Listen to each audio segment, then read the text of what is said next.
course, the reason the astronauts are marooned on the space station is that the first Boeing's space vehicle was used to send them up, and it broke.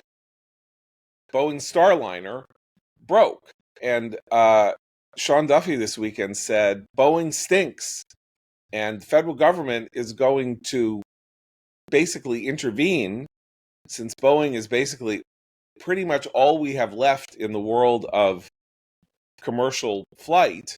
The federal government is going to kind of, with all of the crashes and the Dreamliner problems and the 787s and all of that, and now it can't. Now we actually sent precious human cargo to space, and the craft broke down and it was deemed too unsafe to even attempt to bring them back to Earth on the Boeing. This is a very big issue. This is part of the Abe Greenwald "nothing works anymore and everything is broken" theme, that Boeing, which was one of the world's most impressive companies, has clearly fallen into decrepitude.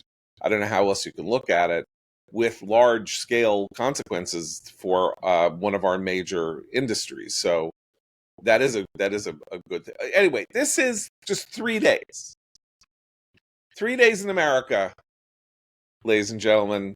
3 days in America. So what do we... Oh, and of course, we haven't talked about the mood. The general mood now is among, I would say, the resistance. And there is no resistance because there's no mass movement. But the resistance now is represented by the liberal intellectual elite, has now turned decisively toward... It is Germany. It's Germany in some, I don't know, some years it's 1931, some it's 1933, some it's getting close to 1938. I can't make sense out of what year in Germany it is, which is why it's such a terrible analogy. But the new McCarthyism is abroad because academics are frightened.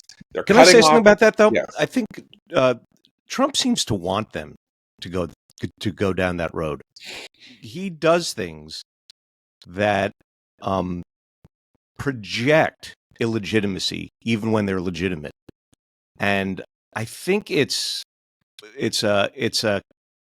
part of his trolling, but there may be some strategic thinking to it here.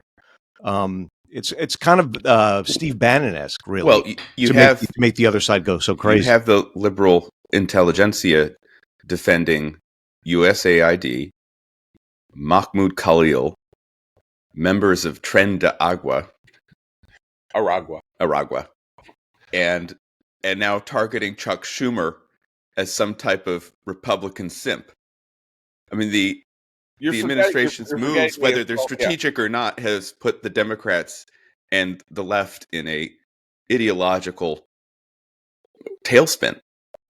Michael Roth, the president of Wesleyan University, whom I quoted last week, has said explicitly that we are now living in an authoritarian regime. Yeah. Look at Twitter. Yeah. I mean, much less, I don't go on Blue Sky, but I can only imagine what they're saying there. But the reaction on Blue Sky, great piece on Blue Sky in the April issue of Commentary by James B. Meggs. I'll check it out. Once again, commentary.org, James B. Meggs, April issue. Subscribe to Commentary. You can read it. If you're lucky, you then can read Christine Rosen and Matt Continetti and me in this issue. Anyway. There's a reaction going on now, particularly about the academic pseudo-McCarthyist stuff that's similar to what's going on with the anniversary of the COVID pandemic talk.